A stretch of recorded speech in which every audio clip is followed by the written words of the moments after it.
Hello children. Children, in previous class we have talked about right to freedom. That was given from article 19 to 22. But today we will start the limitations on right to freedom. यानी कि किस ऐसी कौन सी situations होती हैं जिसमें हमारी right to freedom या तो जो है रिस्ट्रिक्शंस उस पर लग जाते हैं या वो हमसे छिन जाती है. तो first situation is emergency. Article 19 can be suspended during emergency के टाइम में हमारे सभी जो हैं फंडामेंटल राइट्स हैं उस पर रिस्ट्रिक्शन लग जाते हैं, वो हमें नहीं मिलती. Not absolute. The security of the state and national interest being a Paramount interest, reasonable restriction could be imposed on the implementation of this right. यानी अगर कोई ऐसा मैटर है जो हमारे राष्ट्रीय सुरक्षा या राज्य की सुरक्षा से संबंधित है, तो वो ऐसा मामला, ऐसा मैटर होने पे भी हमारी जो राइट टू फ्रीडम है, it mean right to speech है, राइट टू एक्सप्रेशन है, right to form any associations है, उस पर क्या है, कुछ जो है रिस्ट्रिक्शन लग सकते हैं. बट राइट टू फ्रीडम, हमें राइट टू फ्रीडम मिलेगी, but it will not be completely, not absolute. ठीक, उसको कम किया जा सकता है. Now the next situation is बेटा laws of parliament. Actually children, legislation like preventive detention.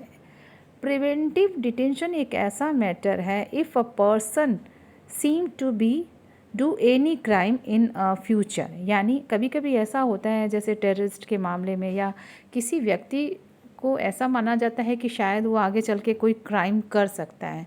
इस तरह का कुछ अगर प्रूफ मिलता है तो क्या होता है, उसे नज़रबंद कर दिया जाता है. आपने सुना होगा. तो that is called preventive detention.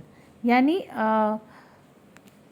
बचाव के लिए जो है ऐसा किया जाता है कि कुछ ऐसी घटना ना हो.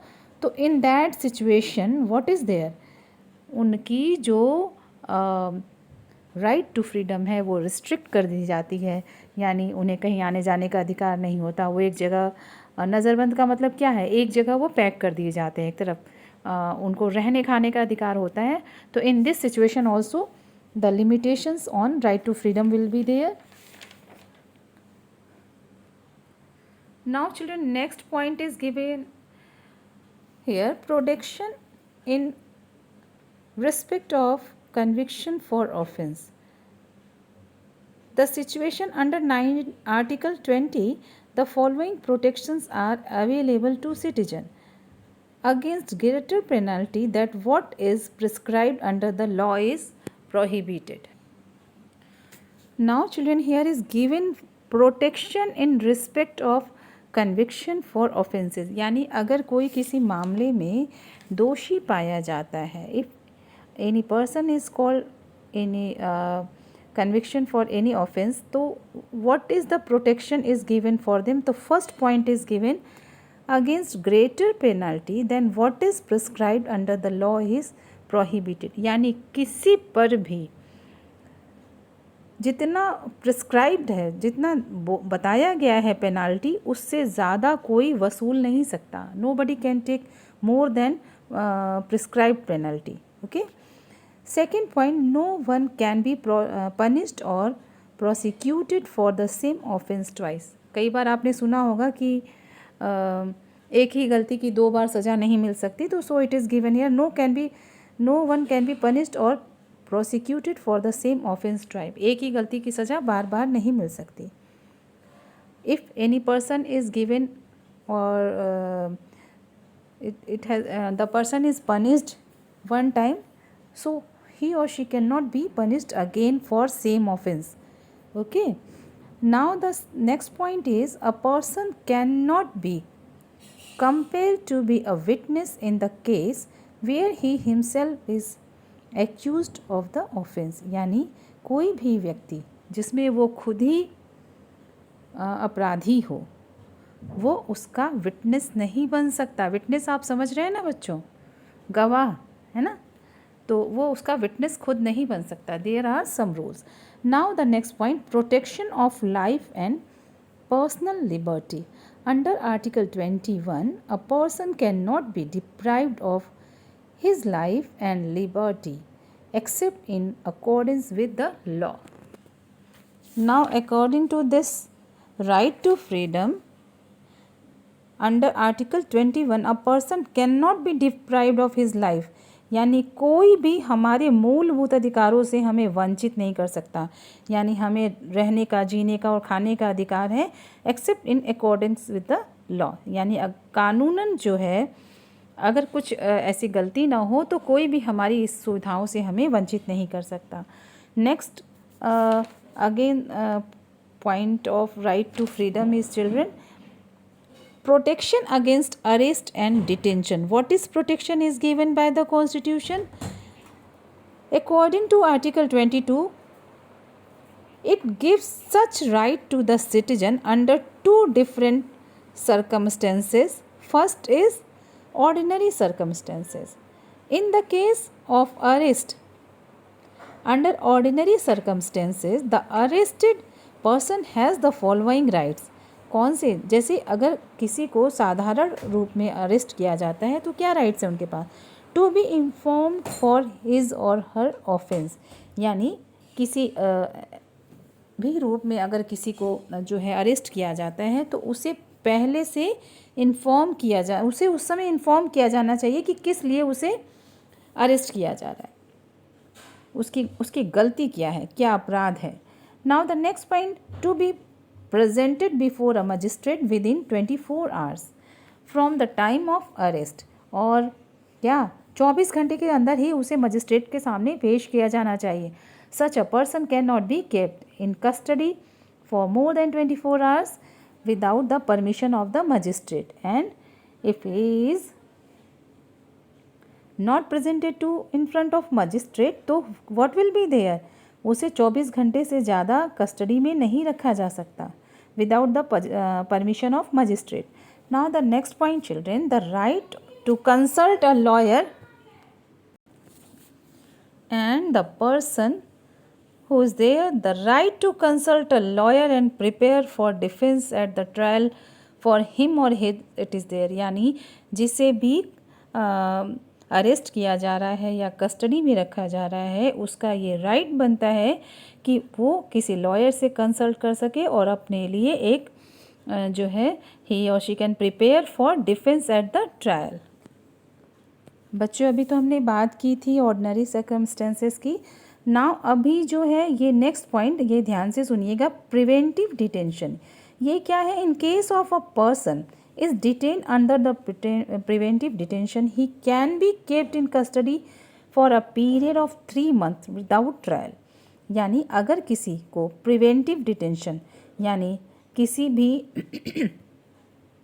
ऑफेंस के उसमें कि he or she can do any offense in future, for prevent that situation the person can be kept in custody, but कितने समय तक रखा जा सकता है? For a period of 3 months without trial, यानी विदाउट ट्रायल उसको केवल 3 महीने तक ही कस्टडी में रखा जा सकता है. Such a person has the following rights. First, preventive detention does not mean that a person stands accused, it is only a precautionary measure, यानी उसे अपराधी नहीं माना गया है. क्या है? It is only a precautionary measure, यानी ऐसा कोई जो अपराध, ऐसा जो संभावना है may be it can be happen, तो it is a precautionary measure कि वो अपराध ना होने पाए. Second, detention beyond 3 months can be extended only by an advisory board constituted for the purpose and consisting of a judge of the high court. यानी अगर 3 महीने से ज़्यादा उसे रखना है तो उसके लिए प्रॉपर परमिशन होनी चाहिए. Next, grounds of detention have to be, it is given ना. Now it is given the last point children. Grounds of detention have to be specified and the detainee informed of these grounds. He also has the right to make representation against the detention order. यानी कि किस वजह से उसे उसके खिलाफ preventive detention decision लिया गया है, ये उस व्यक्ति को इन्फॉर्म किया जाना चाहिए, ये उसका अधिकार है कि उसे ये इन्फॉर्म किया जाए। And what he also has the right to make representation against the detention order, यानी अपने आप को सही करार देने के लिए वो उसको रिप्रेजेंटेशन का अधिकार है कि वो अपने आप को रिप्रेजेंट कर सके कि मैं अपराधी नहीं हूँ। तो these are the clauses of the right to freedom, children. Now here some limitations are also there. What are the limitations? Public interest. The authority or the state can take recourse to public interest and refuse to disclose the grounds of detention. यानी अगर जैसे specially ये बेटा ये किस matter में होता है, ये टेररिज्म के मैटर में ही होता है कि द अथॉरिटी और the state can take recourse to public interest, यानी अगर ये सबके हित की बात है, पब्लिक इंटरेस्ट की बात है, कंट्री के वेलफेयर की बात है, तो उसमें ऐसा किया जा सकता है कि जो स्टेट है, जो अथॉरिटी है, वो डिटेंशन का जो ग्राउंड है उसे डिस्क्लोज़ ना करे, यानी ये चीज़ ये जो है भेद ना खोले कि किस वजह से डिटेन किया जा रहा है। Now the next point, power of the parliament. The legislature or the parliament has the power to specify the maximum period of the preventive detention. यानी legislature को ये अधिकार है कि preventive detention के जो time period है उसको बढ़ा सके. It is given ना कि he or she can be kept for 3 months only, but here it is given that parliament has the power to specify the maximum period of the preventive detention. Now children, the next fundamental right, third point is given, right against exploitation, that is given from article 23 to article 24, यानी 23 और 24 में दिया है what is right against exploitation. This right upholds the dignity of the individuals and prohibit exploitation in following respect, यानी किसी को भी जो है ज़बरदस्ती कुछ ना कराया जा सके, एक्सप्लॉइट ना किया जाए, दिस राइट प्रिवेंट दिस, ठीक है, right against exploitation. Actually children, the right against exploitation prohibits all forms of forced labor, child labor and trafficking of human beings. Children under age of 14 are not allowed to work because of this right to exploitation. So what is given? Article 23, it is given freedom from slavery, beggary और others form of forced labor, यानी कोई किसी को slave गुलाम नहीं बना सकता, भीख नहीं मंगवा सकता और ज़बरदस्ती मजदूरी नहीं करवा सकता. Next, trafficking in human beings, you know means buying and selling of human being is prohibited. आपने अगर 7th में हिस्ट्री पढ़ी होगी तो आपको याद होगा दैट वॉज स्लेव डायनेस्टी. तो दे वर स्लेव ना, द पीपल वर स्लेव, उनको ख़रीदा और बेचा जाता था. तो now the process was there after also in the country. So by this right buying and selling of human being is prohibited. It also prohibits use of women or girls for immoral purposes. Now the next point, Article 24. This article prohibits employment of children below the age of 14. You know very well कि 14 साल से कम उम्र के बच्चों को factory, mines और किसी भी हैज़ार्डस ऑक्यूपेशंस में लेना बिल्कुल भी मना है. The practice of bounded labor has also been declared unlawful. Now let us continue the next right, right to freedom of religion, यानी हमारी धार्मिक स्वतंत्रता का अधिकार. Let us talk about this.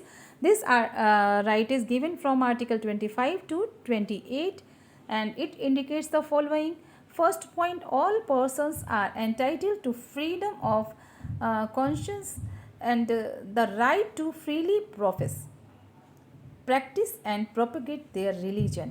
यानी इस राइट के अकॉर्डिंग क्या है? All persons are entitled to freedom of conscience and the right to freely profess, practice and propagate their religion. यानी हम सभी को अधिकार है कि हम फ्री होके स्वतंत्रता पूर्वक अपने अपने धर्म को जो है उसका पालन कर सके, उसका जो है प्रैक्टिस कर सके, उसको आगे भी बढ़ा सके। ठीक। Now the next point, subject to public order, morality and health, every religious denomination or any section thereof shall have the right. Let us see what right everyone have. To establish and maintain institutions for religious and charitable purposes, यानी हर धर्म को अपने अपने institutions और जो बनाने का अधिकार है किस किस लिए, for religious and charitable purposes. And you know every religion have their own institution. Now the next point, to manage its own affairs in matters of religion, यानी इनके किसी के भी जो रिलीजियस मैटर्स है उसमें कोई भी गवर्नमेंट उसमें इंटरफेयर नहीं कर सकती। Now the next, to own and acquire movable and immovable property, यानी हर रिलीजन को अपनी जो प्रॉपर्टी है उसे एक्वायर करने का भी अधिकार है। To administer such property in accordings with law, और जो वो प्रॉपर्टी है उसे कानूनन उस पर उनका खुद का अधिकार है, उसे एडमिनिस्टर कर सकते हैं। Now third point, what is given, no person shall be compelled to pay taxes for the promotion of particular religion, किसी पे भी अपने रिलीजन को प्रमोट करने के लिए कोई भी किसी भी तरह का टैक्स नहीं लगाया जा सकता। Now children, next point is given, no religious instruction shall be provided in any institution wholly maintained out of the state funds, यानी कि किसी भी रिलीजन को स्टेट फंड से पूरी तरह जो है डोनेशन नहीं दिया जा सकता। Now the next point is given, even though religious instruction may be imparted in the educational institutions recognized by or receiving funds from the state, no person attending such institution shall be compelled to receive that religious institution without the consent of himself or his guardian. In case of people if be a, इस point को ध्यान से समझिएगा बेटा। It is given here कि in schools, in some schools, some institution में be religious instruction can be followed, but nobody can be compelled any student to follow that religious instruction, यानी किसी को भी ज़बरदस्ती वो religious instruction follow नहीं कराया जा सकता। Now you can see freedom of religion, it is given everyone has freedom to follow their own religion, their own culture. Now the next right is given about the culture, the fifth fundamental right, cultural and educational rights, children. Article 29 and 30, protection of minorities. Article 29 gives a section of the people or whole of them the right to preserve their distinct language, script and culture. In the matter of admission to any educational institution maintained by the state, admission cannot be denied on grounds of religion, color, caste, creed और sex.